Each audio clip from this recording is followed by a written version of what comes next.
Hey guys, so last week I took the week off of both Dragon Balloon and also vlogging because I just had a lot of catching up to do on work, and it was a good week. I got a lot done, and this week I've been getting back into it. So today is Wednesday, and on Monday, instead of doing the thing where I gave myself an hour to work on Dragon Balloon in the morning and timed it and then went into my other work, I changed again. I decided what I wanted to do is to try to write 3,000 words on one of my clients' projects. I've got 3 clients right now, and get that done before lunch and then spend the afternoon on Dragon Balloon. And on Monday it was great.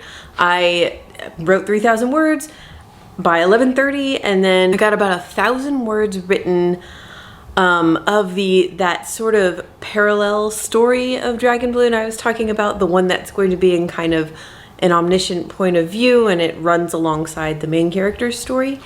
I kind of wrote like 1,000 words synopsis of that and kind of expanded a little more and got my head around what really happens in that story, because I'm at the point now that I'm in the fun and games section of the main story where what happens in the parallel story is going to affect what happens in the main story, and I needed to get that sorted to tie it all together. And then I also wrote or zero drafted 1 or 2, I think 1 scene, the first fun and game scene. 2, no, it was 2. I zero drafted the first 2 fun and games scenes, which involve cosplay and a convention, which is always fun to write about. So that was super fun. And I did not get to work on it yesterday, Tuesday, but I did get another 3,000 words of another client's book done, and I worked on my video for next Monday. Okay, so that brings us to Wednesday morning, which is right now. I've got Lisa's live stream in about an hour, and I'm gonna try to get some work done before then. I would really love if I could get 1,000 words of the 3,000 I want to write on my client's book done before the live stream starts, and then get up to 3,000 words during the live stream, and then come back here and work on that fun and games section all afternoon. I am very much looking forward to it. So let's see if we can do that.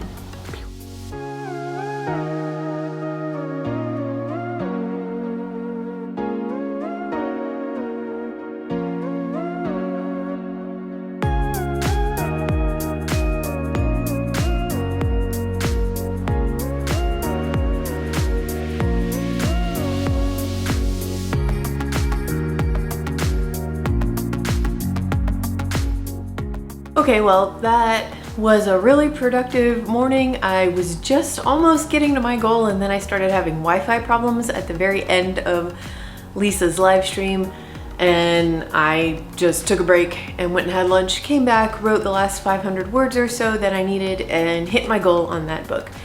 And then I was sitting down here to vlog, and for the second time in the last 24 hours, the fire alarms in my building just randomly went off. And when that happens, Rosa really does not do well with it. She hides under my desk and trembles like a little leaf, and she is still there right now, even though the alarms have stopped and I can't get her to come out from under the desk. I put some treats here behind me. I'm hoping that she's just gonna... Rosa? No? Okay. We'll see. Anyway, kind of an annoying morning, but whatever. The live stream was super fun, and I got the work done that I needed to get done.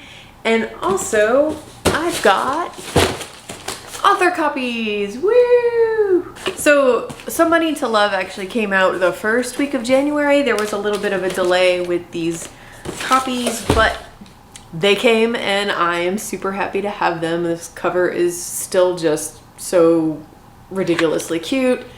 There's the cute little sketch on the back, and in the front is a map of Manhattan that I really, really like. It's adorable. It just kind of highlights the places that Evie and Bartholomew Porpington III cover on their trek on the way from Columbus Circle area, the south part of Central Park, all the way up to Harlem where Evie lives. Anyway, so I was very excited to get these, and hey, look who's here. She's not shaking anymore. Okay, good girl. So Somebody to Love is available in paperback, not hardcover, which I'm really happy about. And obviously lots of books are paperback only, that's not unusual. A lot of books that get a hardcover deal, it will be included in the contract that there will be a paperback version published maybe a year later or so, right? And that's been the case for a few of my books. The Pros of Cons had a hardcover and a paperback version, and the Secrets of Topsy series has both hardcover and paperback.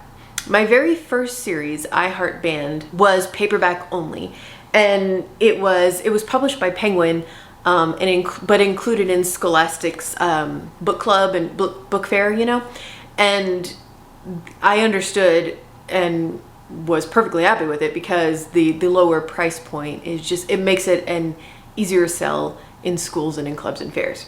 Totally got that. And my second series with Grosset, the Kat Sinclair Files, was also paperback. Great. But I won't lie, at that point in time, I wanted my next book deal to be hardcover. I wanted a jacketed hardcover, and it was purely for vanity reasons. I just love them. I feel like, however unfairly, they are seen as, they're taken a little more seriously. There's a prestige with hardcover. I literally just finished reading a mystery published by HarperCollins, paperback only, and it was the best mystery I've read in the last 6 months. So I know that that's crap. I know that's not the best way to judge a story, but I love jacketed hardcovers. As a reader, I love them. If a book is coming out that I know I'm going to want to own, I want to own the jacketed hardcover. I just think they're pretty. And I wanted at least one of my books to be published that way. And I got my wish. The next 2 books that I sold, it was a 2-book contract for 2 standalone middle grade novels. They were with Random House, and it was Olive and the Backstage Ghosts and Spell and Spindle, and they are jacketed hardcovers. And I love them. I'm so happy that that's how they were published, in jacketed hardcover. However, I quickly learned that that's not always a good thing, because the sales on those 2 books were not great, and Random House decided that despite it being in my contract, they were not going to publish the paperback version, because that's publishing logic. If your book isn't selling well, then they're not going to publish a cheaper version of it that would maybe sell better. But I wasn't too upset about not having a paperback version until I moved to Texas and set up my first school visit tour. I did school visits in New York, but for other books. This was the first time I had really set one up for Spell and Spindle specifically. And I realized that schools don't buy hardcovers. They buy paperbacks because it's cheaper. They can get more books in the classroom. They can get more books in kids' hands. Whether it's like the school buying them in bulk or students buying them individually, parents are way more likely to say, yeah, a $6.99 book? Sure, I'll get you that. $18.99? That's kind of an investment. Are you really going to read this book? Which is completely fair. Completely fair. I totally get that. So it really kind of kneecapped some of my plans to use school visits as the best marketing tool that I could have control over as a middle grade author. Because so much of publicity is really out of our hands unless we just have a ton of money, which I don't. So from then on, I realized, jacketed hardcovers are beautiful, but for me personally and what I do to market my books, if I had to choose, I will take paperback every time. So I'm super happy that this book and also my next 2 books with Scholastic, A Dog's Meow and My Otter Half, are all going to be in paperback. They're going to be in Scholastic clubs and fairs, and yeah, that's just the way to go. Anyway, yay, author copies. So, time for me to get to work on Dragon Balloon for today. It is 2:23, and I think I can eke out a zero draft of at least one, but maybe two more fun and games scenes before it's time for Rose's 4 o'clock walk. That's my goal. That's what I'm gonna do. I'm also gonna reread what I got on Monday because I just remember finishing working on it Monday afternoon and feeling so satisfied with where the story was, and I'm excited to kind of reread it and see what I did. I'm working on 4 books right now, you guys. It's hard for me to hold them all in my head at one time sometimes, so I just don't remember a lot. But anyway, yeah, let's go work on that book, shall we? All right.